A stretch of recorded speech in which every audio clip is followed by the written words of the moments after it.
What's in a logo? What does a logo mean to you? So a logo should elicit emotion and positive memories of prior events in your life, like sports teams, which I'll talk about in a second, or chocolate, which I'll talk about as well. And when you create the logo for your next company or your next brand, try to have a hidden meaning in it because it gets people talking about it, which is free advertising for you. So let's talk about some really cool examples of logos with hidden meanings in them. I'm at 7-Eleven right now, and 7-Eleven obviously means they open at 7 and they close at 11. So I'm gonna go in, purchase a couple of brands, and I'll be right back. All right, I'm back now. Sorry, I'm trying to figure out how to work this gimbal thing. There we go, getting better. Here I am. All right, so here's what I bought. I bought Coca-Cola and Reese's. Let me tell you about Reese's first. I love this story. So Reese's was a man that lived on the East Coast of the United States in the 1800s.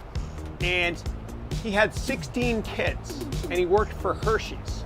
And he didn't know how to support himself. And so what he did was he started this company, Reese's Peanut Butter Cups. And I think this is the best chocolate that's ever been made. I absolutely love it. And for anybody that's frustrated working for somebody else, just think of Mr. Reese's, okay? He had to provide for his 16 kids. And that's why he learned what he could from Hershey's, and then he left. Another brand that means a lot to me is this one, Coca-Cola. And it's interesting because Coke Zero is my favorite now. I know it's not that good for me, but whatever. Coke Zero, actually, I talked to a guy that knew somebody that worked at Coke. And they made this brand actually for men, because guys apparently love the color black. I certainly do. And my kids do, actually. My kids, all three of them, for Halloween, they were Darth Vader. So I think maybe there's some truth to that. So a brand, for me, ones I love the most are the ones that kind of make me feel happy. I remember when I was younger and really, really happy, and I'm still happy today, and I'm Batman, by the way. So let's go on a walk and let's talk about some other really cool brands and what they mean to you and what the hidden meanings are in many of these brands.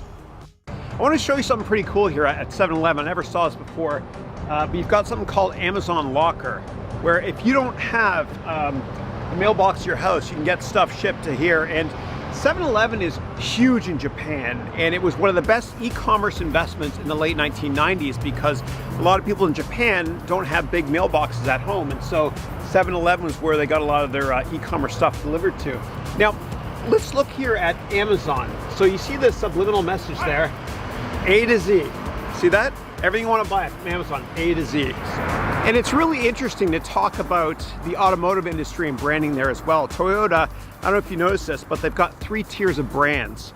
For brand consistency, the oval is in all 3 tiers. And the high end tier you can see here is Lexus. Now, Toyota did a brilliant thing creating that new brand for Lexus, because if they just went with Toyota, I don't think it would have worked out as well, because at the time people thought of Toyota as a mid-end car, not a high-end car. And the best case study on this, which I studied in business school, was with the Levi's Strauss company. And Levi's, we know, makes great jeans. But they got into the suit market as well.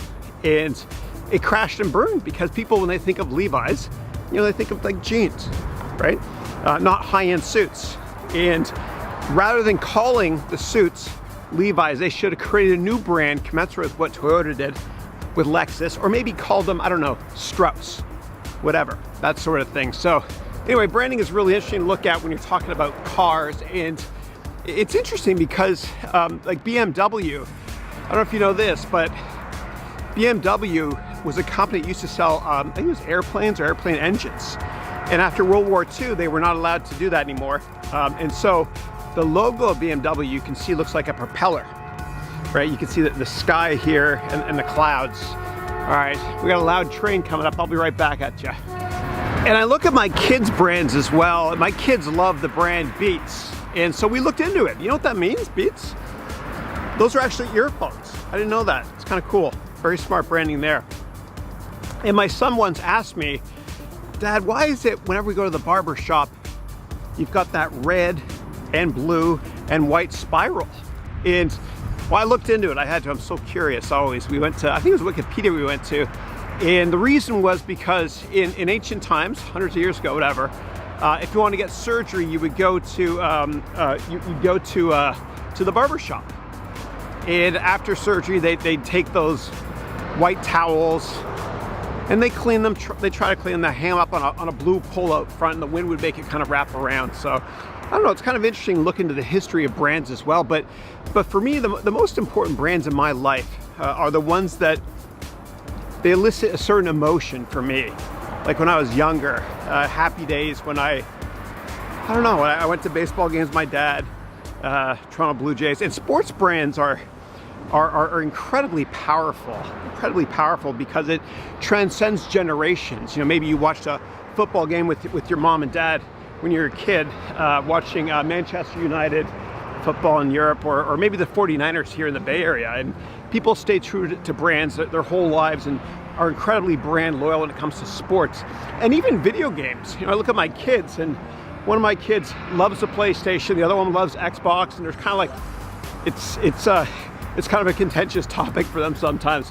Whatever it is, what it is. I guess when I was a kid, it was Nintendo versus Sega, right? Kind of elicited a similar type of a brand loyalty as well.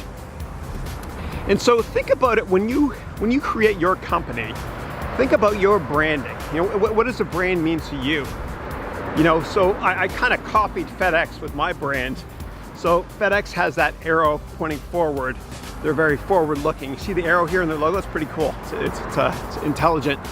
And so I did that with mine as well, to point up for my brand. And I picked the color blue because of the Blue Jays, and green because green means profit, whatever, or renewal, that sort of thing.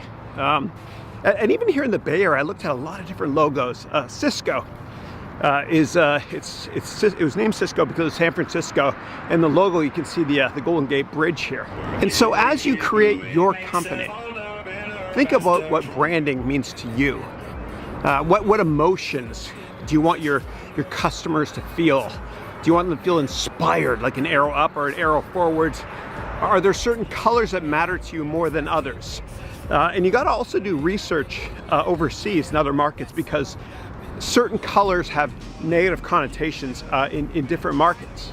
I think it's really important to have hidden meaning in your brand, because it gets people talking about the brand as well, right? I mean, look at this. We're talking about FedEx, and I would spend a lot of time thinking about what hidden meaning you can have in your brand that you create for your next company or your next product.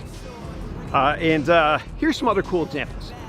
So Gillette, if you look closely in the brand here, you can see the razor cutting through here. Okay.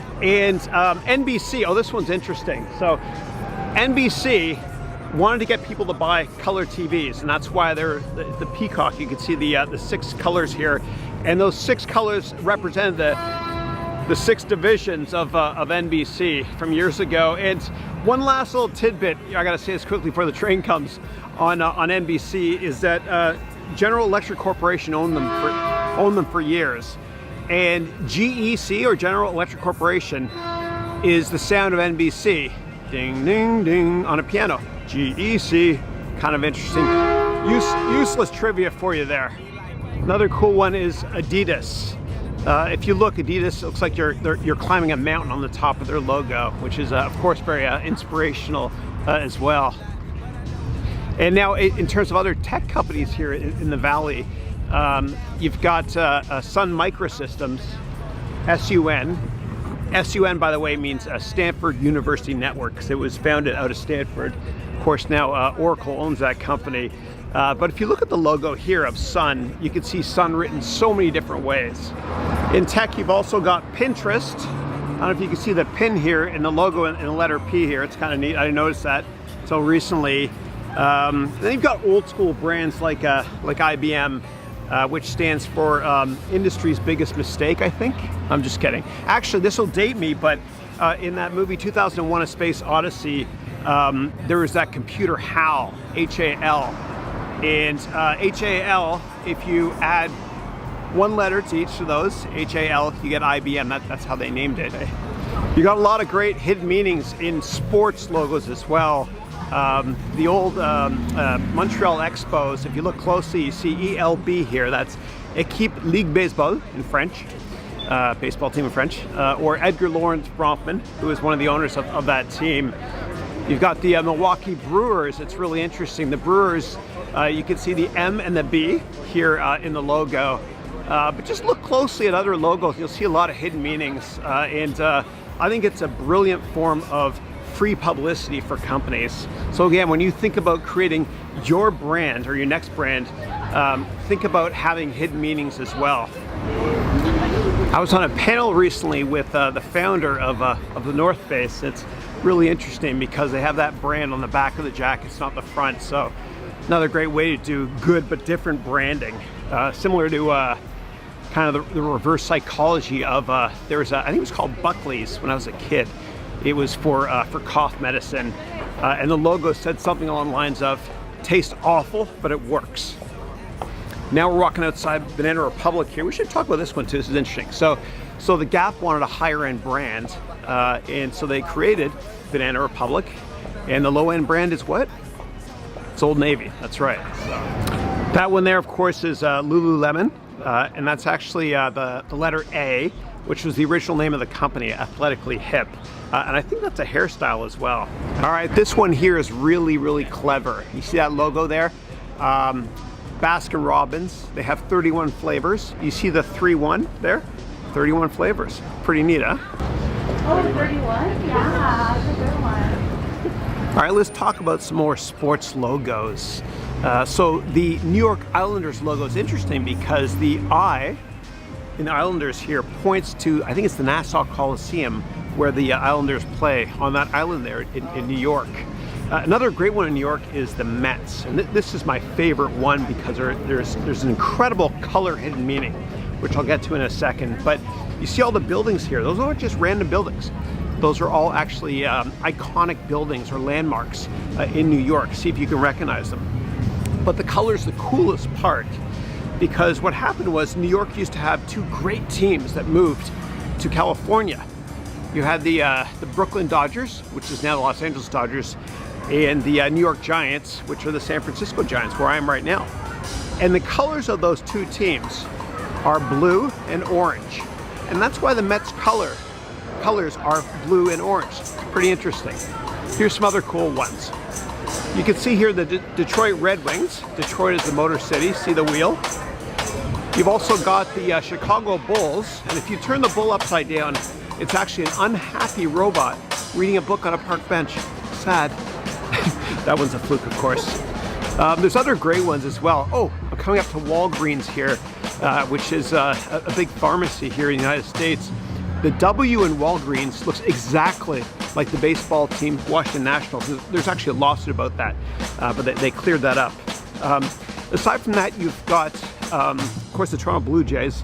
It's kind of hard to see in black here, but there's a little Canadian flag there, represents. And there's other really cool logos as well. If you look at the Four Seasons, a great hotel chain, you can see all four seasons here in the logo, which is pretty neat. You've also got with Toblerone, the great chocolate bar company. If you look really closely here in the mountain, you can see a bear, and that bear is the symbol for Bern, which is where Toblerone was founded. And B-E-R-N-E is also in the logo here, Toblerone as well. Maybe that was accidental, I don't know. And if you look at the logo of Wendy's, you can actually see Wendy is the daughter of the founder.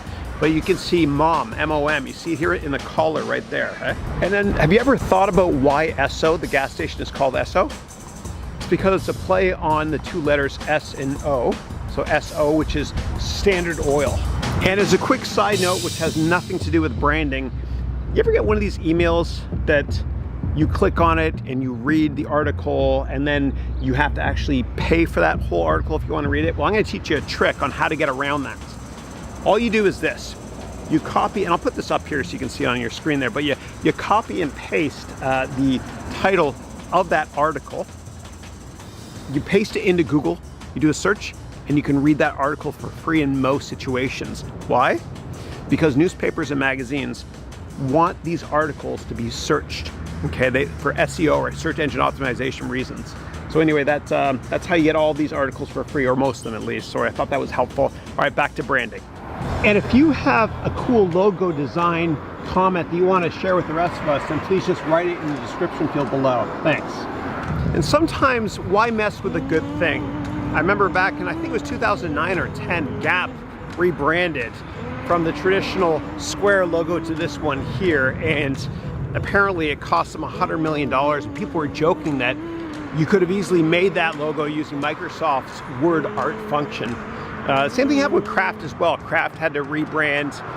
They had to change the logo back to the way it used to be. I love the old logos. I like old logos better because it kind of reminds me of, you know, when I was younger and stuff, just a more emotional connection to a brand. Holiday Inn had a huge mess up as well. They went from their traditional cozy logo, which is this one here, to the H one here. They reversed it. Apparently it cost them $1 billion. I don't know how you can quantify that, but apparently it cost them a lot of money. They went back to the old one though, thank goodness. My humble opinion is, why mess with a good thing? Why update a logo if it brings back great memories of people when they were younger, and you know, meals they've shared, sporting events they've gone to with their parents when they were kids. And even the Toronto Blue Jays, they changed their logo for a while there, and they went back to the original one, which was great. People would freak out if the New York Yankees completely changed their logo. And so I think that sticking with tradition is a good thing, like the Toronto Maple Leafs. I love that logo. If it ain't broke, why fix it? Having the right colors in your brand can have a huge impact as well. You look at any children's movie, you'll see that there's bright colors on the posters. And even I see the vlogs that my kids follow. Every little image of the vlog before they click on it in YouTube has really bright colors as well. And I think that from a business perspective, FedEx does a great job of this. They've got that forward-looking arrow. Sometimes the logo is in bright orange, sometimes it's in bright green, kind of like that crossing street sign you see right there. And so colors have a really big impact as well.